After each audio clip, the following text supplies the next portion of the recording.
आपके अपने YouTube channel bio special पर आप सभी का फिर से स्वागत है।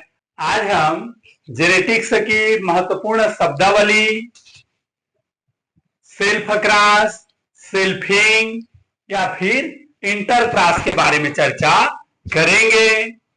ये जानना बहुत जरूरी है आप लोगों के लिए, जेनेटिक्स को समझने के लिए। तो चलिए आगे बढ़ते हैं।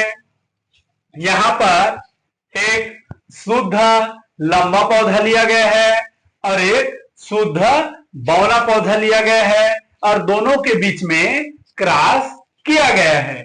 यहाँ पर शुद्ध जो लंबा पौधा होता है वो प्रभावी होता है और शुद्ध बौना पौधा होता है वो अप्रभावी होता है। अर्थात लंबा जो होता है वो बौने पौधे पर प्रभावी होता है।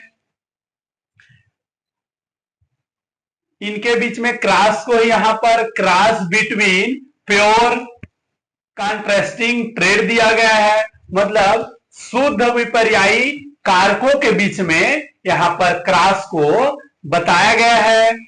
इसको कैपिटल टी है इसलिए शुद्ध बोला गया है और इसको स्मॉल टी है इसलिए शुद्ध बोला गया है। अगर कैपिटल और स्मॉल रहता तो दोनों हाइब्रिड हो जाता, दोनों शुद्ध नहीं रहता।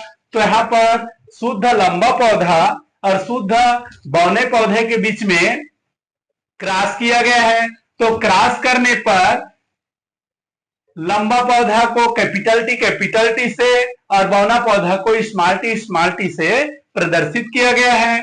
यहाँ पर जो लंबा पौधा होगा वहां पर युग्मक के रूप में कैपिटल टी बनेगा और अप्रभावी शुद्ध बौना पौधा से स्मॉल टी बनेगा।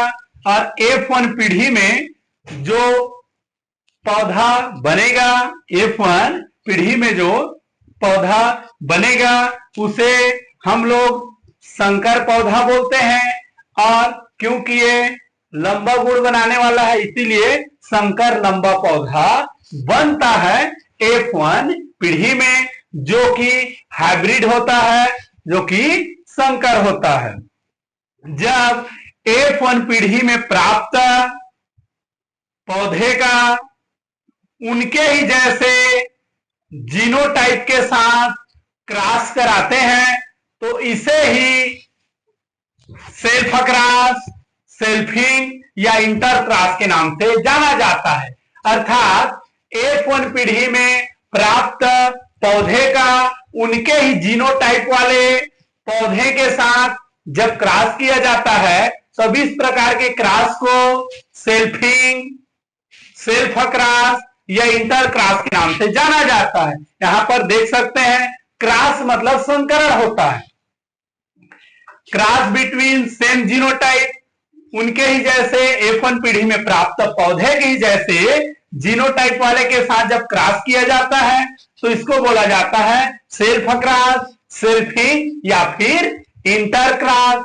जब ये क्रॉस किया जाता है तो संकर लंबा पौधा बना था F1 पीढ़ी में, तो इनके ही जीनोटाइप वाले के साथ क्रॉस कराएंगे तो संकर लंबा पौधा के साथ क्रॉस कराया जाता है। तो इस तरफ से capital T small T gamete बनेगा और इधर से भी capital T small T gamete बनेगा। तो यहां देख सकते हैं एक गैमीट यहां पर और एक गैमीट यहां पर, फिर यहां से एक एक गैमीट इधर से जाएगा और यहाँ पर दो गैमीट आ गया और इधर से एक एक गैमीट आते जाएगा। तो इस प्रकार से देख सकते हैं F2 जो पीढ़ी है उनमें जो पौधे बने हैं उनका जीनोटाइप और फिनोटाइप कैसा रहेगा। यहाँ पर capital T small T, capital T small T, small T. यहां पर आप बाहर से देखेंगे तो तीन पौधा जो है लंबा दिखाई देगा और एक पौधा बौना दिखाई देगा। तो किसी भी जीव की बाह्य कार्य की रूपरेखा जो हमें बाहर से दिखाई देता है उसे ही फिनोटाइप बोलते हैं। तो यहाँ पर तीन पौधा लंबा और एक पौधा बौना दिखेगा। तो बाहर से ही देख के तो आप जान रहे हैं ये पौधा लंबा ये पौधा बौना है। तो यही लक्षण क्या कहलाता है, फिनोटाइप कहलाता है, जो बाहर से देखने पर पता चलता है। तो ये फिनोटाइपिक रेशियो एकल संकर क्रॉस का फिनोटाइपिक जो रेशियो होता है वो 3:1 1 आता है। फिर जीनोटाइपिक रेशियो, जीनोटाइपिक रेशियो मतलब एलील लेवल पर अब देखेंगे, ये कैपिटल टी शुद्ध लंबा पौधा है, ये कैपिटल टी स्मॉल टी ये भी लंबा पौधा है लेकिन शुद्ध नहीं है, ये संकर लंबा पौधा है। तो एक शुद्ध लंबा पौधा, 2 संकर लंबा पौधा और एक शुद्ध बौना पौधा बना है। तो जीनोटाइपिक रेशियो क्या आ जाएगा, 1:2:1 आ जाएगा। तो इस प्रकार से आप देख सकते हैं सेल्फ क्रॉस, सेल्फिंग या इंटरक्रॉस, F1 पीढ़ी में प्राप्त पौधों का उनके ही जैसे जीनोटाइप वाले के साथ जब क्रॉस कराया जाएगा तो उसे ही हम क्या बोलेंगे, सेल्फ क्रॉस या सेल्फिंग या इंटरक्रॉस कहेंगे। तो ये रहा आज का सेल्फ क्रॉस, सेल्फिंग या इंटरक्रॉस। अगर हमारा यह बायो की स्पेशल जानकारी आपको अच्छा लगा तो बिल्कुल कमेंट बॉक्स में जानकारी दें।